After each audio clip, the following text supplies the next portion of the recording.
Hey everyone, welcome to the show. Greg Olear and LB, how are you guys doing tonight? You want to take this one first, LB? Yeah.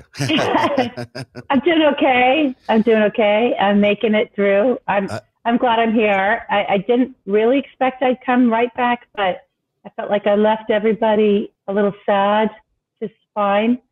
So it's nice to be back, and maybe we can laugh a little bit at these fucketeers. Let's do some of that tonight. Yes, there's lots of fucketeering going on. And oh my goodness. You look great, and it's good to have you back. Greg, how's your day been? I'm pretty bummed out, Zev. There's a couple things that I need to get off my chest. First of all, for whatever reason, the technical difficulties, I am not able to use my good camera. So now I'm using the crappy laptop camera. You whatever. Look fine, though. That's okay. You look good. It's not as good. But thank you for saying that. It's okay. It's all about the audio anyway. You know what? This is about showing up, man, and professionalism. But that's not the real reason I'm upset, Zev.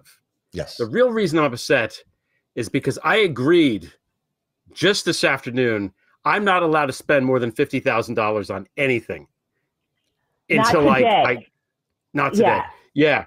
I'm really bummed out about this because it's part of my plea deal, part of my bail agreement, Zev. I am not allowed to spend in excess of 50 grand. Frankly, so there's I don't no even know how I'm going to survive the weekend. No buying a new yacht, I don't nothing know. of that. No, I was gonna buy a Supreme Court justice that cost $265. I'm screwed. Yeah. You know, I was thinking that's probably the cheapest way to get one these days is if we do a fundraiser and buy one. The good news is that, like Tom Barrack, you have a lot of really wealthy friends who will spend that money for you. So on tonight's show, we're going to be talking a lot about Brett Kavanaugh, obviously, because that's something that Greg Olear and LB actually brought to the forefront. It's a remarkable story. And what you guys did is amazing. You really took something that was not an issue and made it an issue on Prevail. So kudos to you tonight. But also, I am mad as hell about it, especially with the FBI. I think the tip line is beyond reproach for them to have done something like that and then handed over the tip line and the tip line information to Donald Trump and McGahn. I just find that obscene. I really do. There were obviously victims in and amongst the calls. And how many calls were there? 4,500? Some over 4,000. 4,500 calls. Some of those people were victims. And to take those victims' accounts, discount them, and then hand them over to Donald Trump, who's got his own issues with sexual assault and God knows what else he's done, that's a real issue. And that Ray would participate in something like that when his primary job is to look after the victims in a criminal case. It's unbelievable that they would do something like that.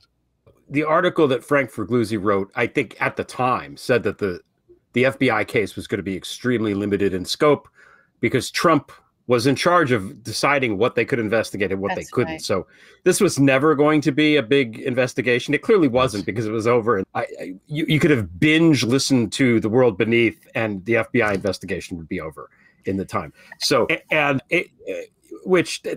a lot of content on your podcast, LB, but we want the FBI investigation to last a little bit longer than that. It did not. We all knew it was a joke at the time. Frank explained why. But I agree, it's ridiculous. The whole thing is ridiculous. And take us through why it's ridiculous. Why don't you run us through why this man should not be sitting there? And I really want the details out tonight because I think it deserves it. The reason that LB and I know each other and started working together was back in 2018. We started to, I wrote with her help a couple of articles about Kavanaugh. Right. And the money, like what the heck is going on with his money? And at the time, that's what we were focusing on because the money stuff is batshit. There is batshit stuff in the money. It's all outlined in the piece on Prevail. If you just type in who owns Kavanaugh with the hashtag on Twitter, it will pop up eventually. And the money stuff is crazy. This is a guy, he was a federal judge and an employee of the federal government for a long time. He was not a lawyer at a big fancy firm for more than a year or two. Early in his career, he did not have himself great wealth, okay? He was making, I think, $62,500 a year at the time when he bought that house for $235,000. I'm sorry, $2 million, whatever. The down payment on the house was something like $265,000 over, okay? So we don't know where he got the money from. We don't know. He never said. He was asked, and he never said specifically. Now, his father, Everett Edward Kavanaugh, I believe goes by Ed, what was a fancy, high-powered corporate attorney. He was a lobbyist for the perfumes trade, and the cosmetics. Yeah. Which that doesn't have any tie-in at all, LB, to any of this other stuff. Not at all does that have any tie-in to the world beneath. I mean, at this point, every big business person from back then, any single person involved in that legal world back then had some tie-in, it seems to me. There's not a single person who came back from that era that is clean. That may well be true. No, Zev, I'm going to push back on that. We're at a point now where certainly there's so much just blood money out there. There's whole industries created out of it that we accept as sort of like in our realm, not that specific to the underworld, but they were used to push the money through. But that didn't really accelerate in any meaningful way until I would say the mid 2000s. It started getting really bad. His dad earned his wealth back in the era of the Louders, Ron Lauder, like those folks. Okay, yeah. So that's a very specific industry. Wait, is he actually connected to Ron Lauder? I don't know if he's connected to Ron Lauder, but that's the industry. Because he comes up later on in the Thomas Barrack investigation a lot. That's right. Wow, that's really fascinating. Small world when you're having fun. Yeah, it's a small world. So we can say stuff like that now, and we can deal with the repercussions now of how much of this money is out there and controlling everything. But it wasn't always that way. And certainly being a little judge or whatever the hell this guy was before he sat on a circuit and having your father purchase you basically a home, if that's what the father did, there are disclosures that he is subject to once he did get his nominations. And had to go through a confirmation process. Remember, he didn't just come onto the Supreme Court. He was a circuit judge. So he had to be confirmed for that as well. And this man was not truthful in his disclosures, either by hiding information or putting in bullshit excuses like the national tickets and whatever he makes up about where his money come from or who bails him out of his terrible, terrible financial hygiene. Financial hygiene. Same as the Trump organization. Terrible financial hygiene. Terrible. It's a common theme. His father got a $14 million golden parachute the year before, right before in 2005, he was pushed out or retired, whatever, from the lobbyist job that he had. And he left with 14 mil in assets. So he absolutely had the money to just pay for the house outright. So again, I don't care if his father buys him a house. Great. I don't care about that. The problem is we don't know. He refused to fucking say, and we need to know. That's the problem. We don't know who paid. And it doesn't really, like, this guy's an only child. His father already has a house that he owns and lives in. They're fine financially. And the father might look and say, here's my one son who's doing this nice thing going into public service. I want to help him. You don't put the down payment on the house and then deal with the bank. You just buy the damn house in cash and then have them pay you the more. That's what you do if you have the means. Why didn't they do that? That doesn't make any sense. So this is right before that. Like he buys the house. And I think.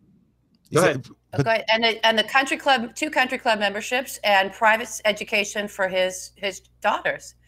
Yeah, all that stuff. So are you saying the retirement is the $14 million retirement is questionable? No. You're not saying that. No. It's perfectly legit golden handshake. Yeah, he's a rich guy. That's fine. Okay. And that's not the issue.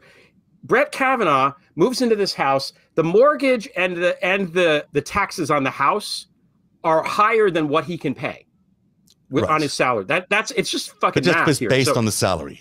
We don't know if he's got he said people asked how he did it, and he said the thrift savings account, which is this little piddly account that he gets from being a judge or whatever.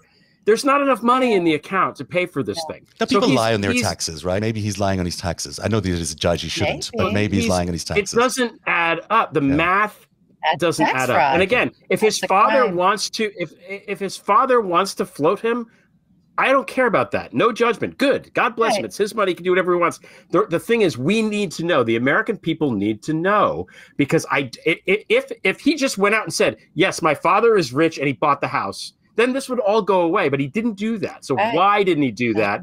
And did he not do it because it's not true and he didn't want to lie under oath? Or did he not do it because he's embarrassed because all his friends are rich and he's not? Or is he just congenitally unable to answer a fucking direct question. Either way, none of those three things suggest that he should be undisputed. That's just the money. Or he just doesn't want to pay taxes. And isn't it that just simple thing that you don't want to pay taxes on? That's tax fraud. Right. Then that's tax fraud. Yeah, but it is tax fraud, but it's not. It's lying. It's lying. It's lying for sure. So, it's lying. He's a liar. Because he did it under oath. Under oath. This business with the baseball tickets, okay, where he has this, all of a sudden, this massive credit card debt for years, okay, which rolls over, which, hey, I understand. You make not a lot of money. You have big expenses. You're trying to get your family to, I understand. People have credit card debt, whatever. No judgment. Then suddenly, again, right before he's about to go on the Supreme Court, the debt vanishes. Let's trace this because I want to be perfectly clear on the timeline. He buys the house in 06 in February, and in May of 06, he gets put on the circuit. And then his debts get paid off a few months before he gets put on the Supreme Court. So it's very, very, very fishy. Yeah. Okay. And we asked, how did you do this? How did you pay off the debt? And this weird convoluted answer. And what he claims is that he has season tickets to the Washington Nationals because he's such a great sports fan, we know. The Washington Nationals are a recent team. They used to be the Montreal Expos, and they moved to Washington in like fairly recently, like after the strike, like in might have been 2000 or something. So it's not like he's been rooting for this team forever. If he grew up in DC, he probably rooted for the Orioles. So even this fandom is really like touristy and unquestionable, in my opinion. So then he's also, you don't have any money. You can't pay your mortgage yourself. Why the fuck are you buying a package of season tickets to a baseball? How much more ridiculous a purchase can it be? Are you going to bring your daughters to the baseball game? And then the story is that he and his buddies just came to the house, and Brett Kavanaugh, paid for the tickets, and they reimbursed him. So, of course, if you have 6 dudes in a room, who do you pick to put it on the credit card? Obviously, the guy who makes the least amount of money and already has 30 grand in credit card debt, right? Yeah, that's what you do. No. The rich guy, the wealthiest guy who has the least can pay it off without accruing further. With small children. It's small children. A wife, small children, a mortgage. Doesn't no good. Really Smells a little fishy. Income. Fishy. It's all fishy. Terrible. He was asked under oath, not in the written questions, if he ever gambled at all, and he said no. He said unequivocally, I have since becoming a judge, I don't gamble, I don't bet on sports games, I don't do this, I don't do that. You can read it, you can look it up, it's in there, it's on record. So if there's one instance, if this fucking guy made $100 playing fantasy football, he fucking lied. Okay? And lied.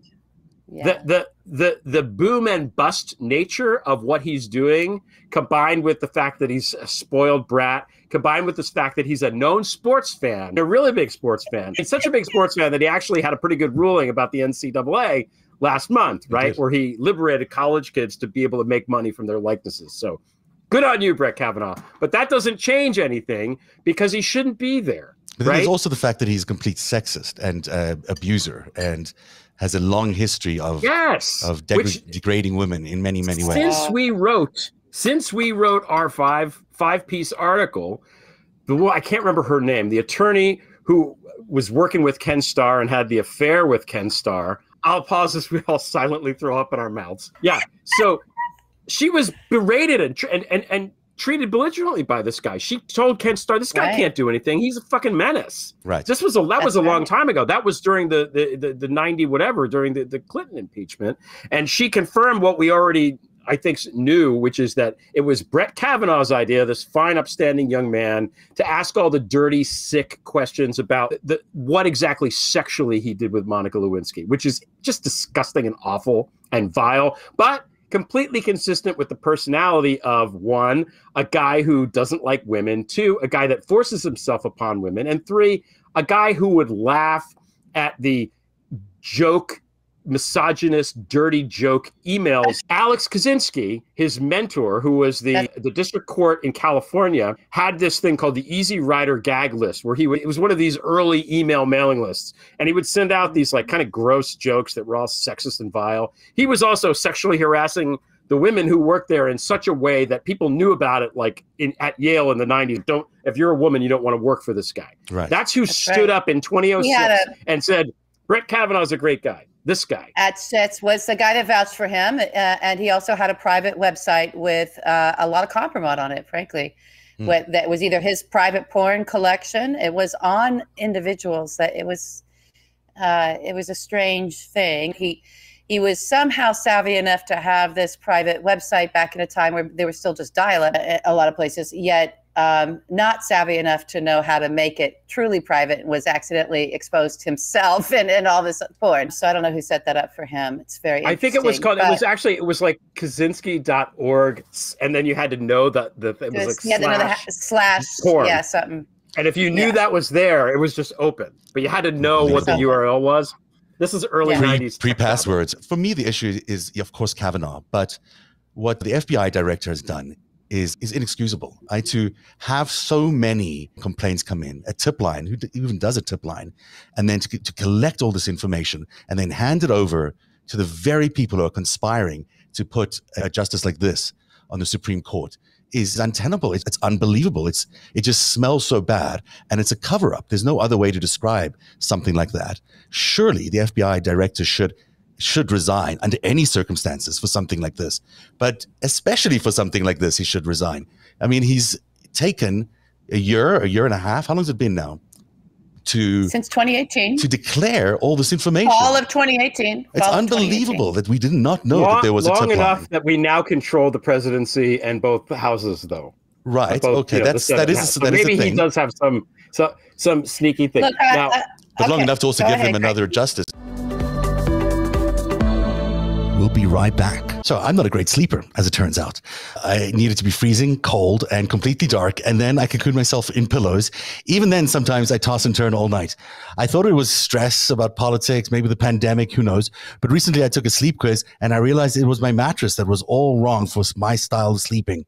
Helix Sleep has a quiz that takes just 2 minutes to complete and matches your body type and sleep preferences to the perfect mattress for you. Why would you buy a mattress made for somebody else? With Helix, you're getting a mattress that you know will be perfect for the way you sleep. Everybody's unique, and Helix knows that. So they have a soft, medium, and firm mattresses great for cooling you down if you sleep hot, and even a Helix Plus mattress for plus-size sleepers. I took the Helix Sleep quiz and was matched with the Helix Dusk Luxe mattress because I sleep on my back and wanted something with medium firmness. It's a huge upgrade over what I used to have. It's soft, but still really supportive. And now I'm falling asleep right away and sleeping well throughout the night. So if you're looking for a mattress, just take the quiz, order the mattress you're matched to, and it comes right to your door, shipped in a box. It's amazing. It just folds out of the box. It really is impressive. And it's shipped for free. Helix is awesome, but you don't need to take my word for it. Helix was awarded the #1 best overall mattress pick of 2020 by GQ and Wired magazine. It's pretty impressive. They have a 10-year warranty, and you get to try it out for 100 nights risk-free. They'll even pick it up for you if you don't love it. Can you imagine that? So 100 nights, good night's sleeps. And if you don't love it, you can send it right back. And you will love it, of course. Helix is offering up to $200 off all mattress orders and 2 free pillows for our listeners at helixsleep.com/narrative. That's NARATIV. That's helixsleep.com/narrative, NARATIV. And you'll get $200 off for 2 free pillows.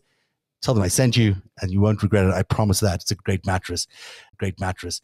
I'm going to set you up here, LB, because he is also swims with these right-wing trolls. Right. And this thing, as we write in the piece, and this is probably, to go into this now is probably too long, but he was buoyed in his nomination by the same right-wing trolls, the Gamergate kind of, that type of person piled onto this thing and weaponized the whole Dr. Ford thing to try to get him in there. He's not involved in that. He doesn't know any of these people, does he? Oh, he does. He does know these people. Who does he know? What? Yes. He knows Mark Judge, who he attacked Christine Blasey Ford with. Okay, everybody? Who's Mark Judge, LB? Who's Mark Judge? Mark Judge is a conservative Catholic writer, blogger, whatever he wants to call himself. He was once employed by Chuck Johnson and I think also really? Daily Caller. That's yes. Okay, so he's very, very tied in. You understand? Yeah. So this man had he writes all these articles. He was instrumental in the writing around it's not just the Gamergate, but the Duke sex scandal, right? The whole thing that came out where it was like the girl said she was raped, but she wasn't in the what was it? The lacrosse team? UVA. I'm so sorry. It's in there. He was This man is so well known in the realm of trolls, of conservative trolls. He is the very same person that was Brett Kavanaugh's friend and the named individual by Christine Blasey Ford. This is the man who also, not a single goddamn senator had the balls to call this guy and have him testify as well. There were 3 people involved in that assault. And Mark Judge got burrowed into some kind of seaside, some home, I don't even remember whose it was, and squirreled away, and no one pursued that at all. A couple journalists did, but then they just thought it was weirdness. Okay, whatever, he's not there, and let this whole thing happen. Now, let me tell you what these right-wing trolls know. Because of Mark Judge, he helped teach them this strategy, and he's been part of that operation for decades.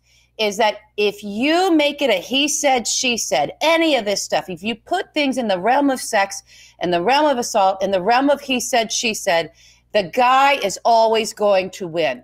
Right. He's always going to win.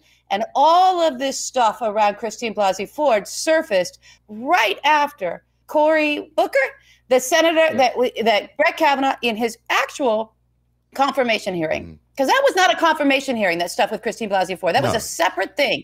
He had a confirmation hearing, if everybody remembers. It's the same confirmation hearing when Fred Gutenberg came up to shake his hand. He turned away. He knew who Fred was. That was such an important moment. This is a 4chan. He had the woman behind him flashing the OK symbols, okay? Flashing the 4chan memes. Nita Bash. Yes, he's in this world. He swims in this world. His best friend that he went and assaulted people since high school with is in this world. Paid money from Chuck Johnson. So unbelievable. More about Mark Judge. I didn't know he was connected to Johnson. That's interesting. Mark Judge wrote a memoir. Yeah. No, he wrote a memoir about his high school days called like something, I forget the exact title, Tales of a Drunk Gen X Wastoid or something like that, about how back in high school at Georgetown Prep, they used to get drunk a lot and get blackout drunk and this and that and all these other things. True, probably. There's lots of, by the way, Brett Kavanaugh also lied about that. There's plenty of people who know that he drank to excess. Okay. He was so fucking drunk at this dive bar at Yale that he thought that this like little Italian guy sitting at the bar was the lead singer of fucking UB40. And then he got in a fight about it because it was a bar fight. You can read about this. Dana Milbank at the Washington Post has a wonderful column about it. Go Google that and read it. Okay. Who was with him is Chris Dudley, the center at the Yale basketball team. And he eventually played in the NBA, was the worst free throw shooter of all time, just an awful player, and ran as a Republican for the governorship in Oregon a couple of years ago. Anyway, that's who he was with. So these are guys, that's the culture at these places. There's a lot of alcohol going on. There's a lot of, dudes, like rich dudes whose parents send them to boarding school or whatever, in these prep school places, and there's a lot of alcohol. That's a recipe for disaster in terms of dealing with women and understanding how to interact with women without trying to. Right. Yeah. Especially if you're chemically repulsive like Brett Kavanaugh. This is an incel. Okay. This guy who wants to touch this guy? No, he had no game. He had to get drunk. And this is part of, and why I'm bringing this up, and it sounds personal, but this is part of what the chip line was supposed to be about, was gathering in this information of who this man was. Could he possibly have been lying under his testimony, even though that wasn't his confirmation hearing? Oh, by the way, I was saying Cory Booker was releasing all of the financials, if you remember that, and all the stuff that he did with Kavanaugh did that was dirty around Leahy's office, around the Bill Clinton confirmation. Right. All of this stuff was hitting. These documents were hitting. There was all that controversy over, oh, you can't release these documents. And Cory Booker was like, yeah, I can. I'm releasing them. Come get me. Right. And he released them. Literally, like the next day or two, all of a sudden the Christine Blasey Ford rumor hits. The Republicans are trying to say it was a leak out of Dianne Feinstein's office. She says unequivocally, nobody leaked this from my office. So I wonder who in Brett Kavanaugh and Mark Judge's world knows some people who do things like hack into emails and pull up, maybe stuff, and maybe had Christine Blasey Ford name ahead of time as someone that might surface to be a problem with this guy, Brett Kavanaugh. I wonder if it was the third guy in the room that was assaulting her. Maybe that guy had some kind of clue that, okay, if we're thinking of the people who might come forward and speak about Brett, how about the girl that we all, the women that we attacked, and assaulted allegedly, and put their names and put those assaults in the Devil's Triangle and all this stuff in our yearbook for anybody to find. Come on, wake up, everybody. I've had it. I'm so sick of this feigned ignorance about what's going on in the world. I've had enough. I really am. I'm at my breaking point. This is where my grief is going to turn me into a fire-breathing dragon. I can't take it anymore. I can't take everyone blindly walking around. Oh, you can't say that. We don't know. It was the guy in the room. Right. He's partners with Chuck Johnson, who's partners on with Weave. We can't say it was the guy in the room. We still can't say it. We got to say we think it's the guy. It's likely to be the guy. Mark Judge was in the fucking room. Yes, but rigging this or checking into emails and stuff. I'm not saying that. I'm saying I'm saying he was in the room with Brett Kavanaugh assaulting Christine Blasey Ford. Yes. You think he didn't have her name in his mind? Of course. To know as they're vetting this guy and saying, and here's what the vetting process is like. What might come up around our boy Brett that we need to know about ahead of time? That's what it is. And they they knew a lot, so they put him up regardless because they knew they were going to have a rigged event there. They knew the entire investigation was going to be rigged. Yeah.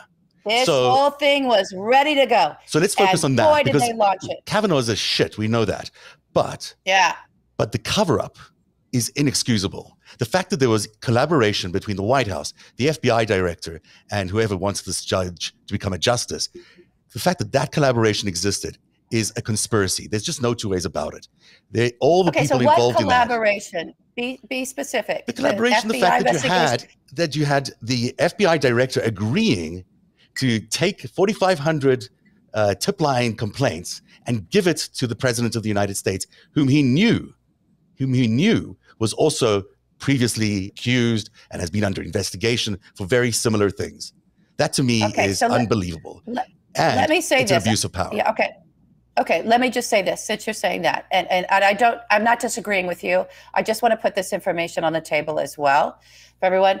So the problem is, tip line aside, the process of the FBI getting involved in any way, shape, or form with these Supreme Court nominations, the way that process is, so it's a process issue we have to fix. Right. But the way that process is that this is one of the few instances in the FBI and anything that would be qualified as like an investigation, which it wasn't really even technically that, it wasn't that, where the White House is the client.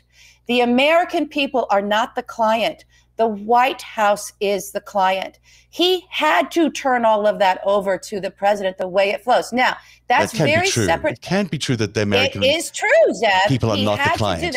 The American people are the client of the president of the United States too. The president usually isn't a fucking criminal. That's the issue. This is one of many examples where we assume that the president isn't a fucking mob-owned puppet. Right. Because in this case, we knew that isn't usually, but in this case, he is, and therefore this is yet another thing he could fucking steamroll. And we gave him all this information about these crimes. Because we had to. I'm not the FBI.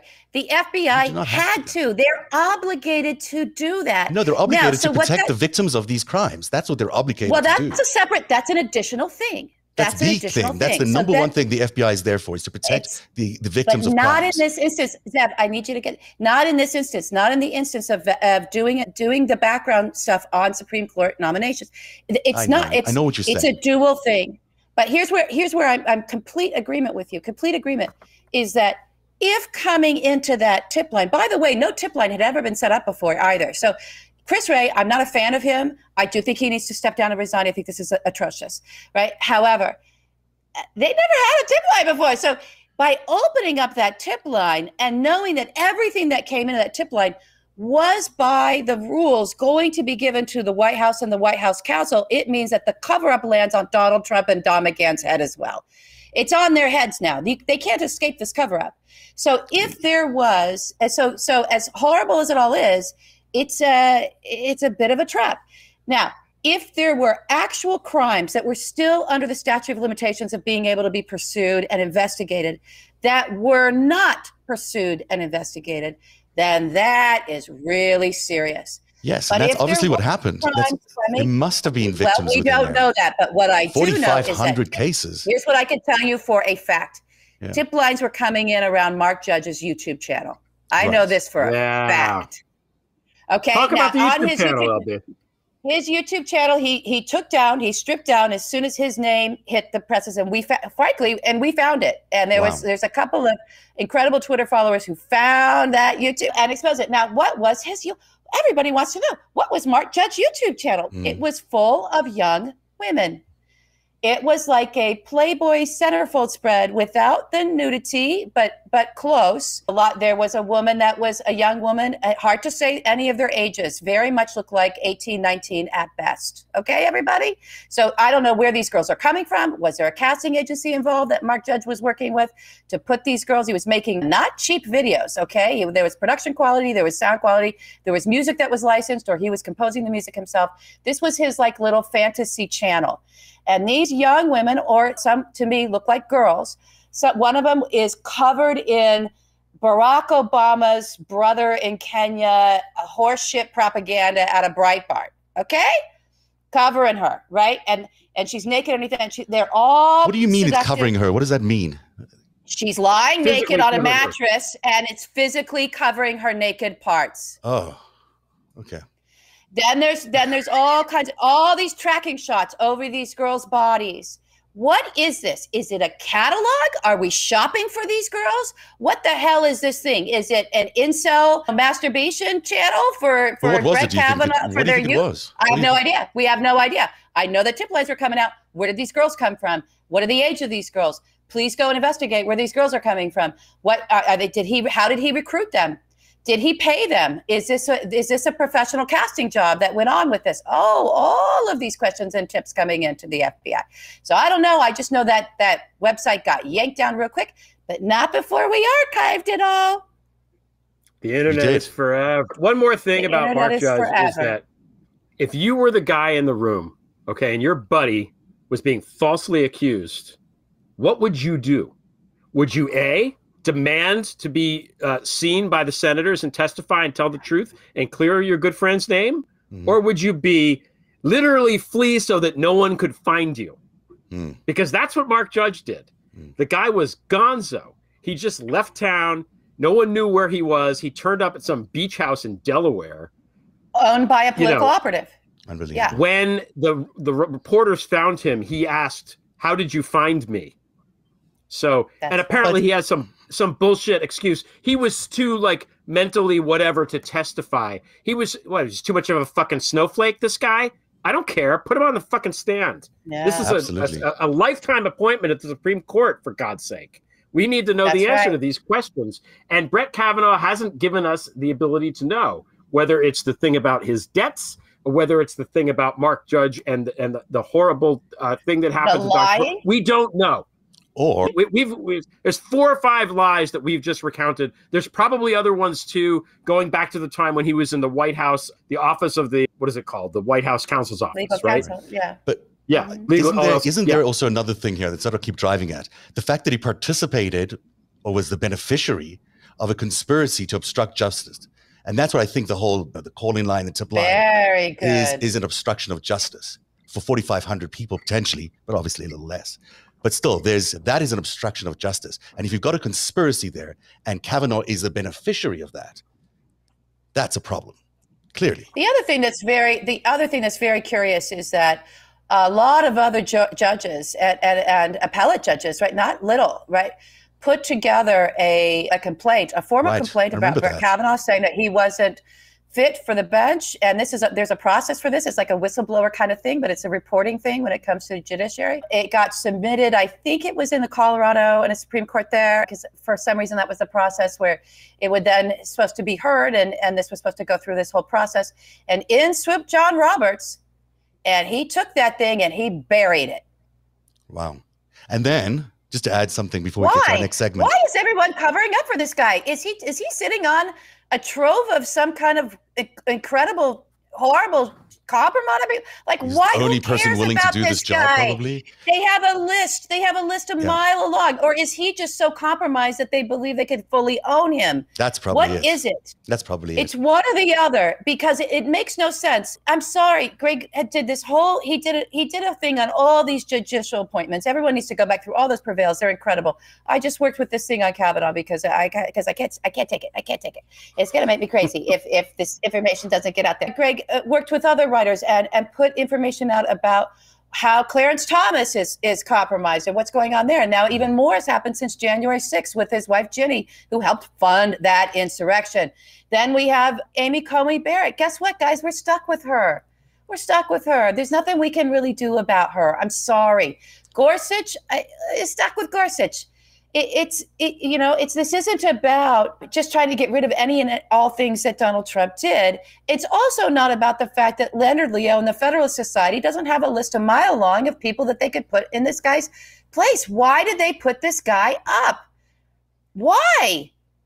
What do you think the answer is? What do you think the answer is? I honestly don't know. I don't. It has to do with some type of, to me, in my opinion, it has to do with some type of blackmail. Either that they felt that they could completely own him and have him in the pocket. And he was so compromised that Donald Trump was like, I want that guy. Give me the sexual assaulter whose best friend helped attack the woman and then went and had a sex trafficking fantasy site or whatever the hell that thing is, right? So if you're Donald, you're thinking, yeah, give me the dirtiest, sleaziest guy that I have the most stuff on, right? And that'll be my guy. Isn't there also a connection to the star? But if you're Leonard Leo, you might be thinking, well, or Brett Kavanaugh, Brett Kavanaugh may have played a card. We don't know that guy didn't put cards on the table and said, yes, put me at the top of the list. Absolutely. We don't know. Can I ask you one last thing quickly? So Kavanaugh was part of the Starr investigation, right? He was part of the team that worked on the impeachment. And so was Rosenstein. Right. Which is, I find just really interesting, that there you had the Deputy Attorney General at the time, dating back to the Starr investigation and being there with Kavanaugh. So he was in a position to hide all this stuff. He may have even been in the discussions on whether they should have a tip line or not. That's certainly under his purview at the Department of Justice. He did land the plane, though, so. He did. He certainly did. But for whom and which kind of plane?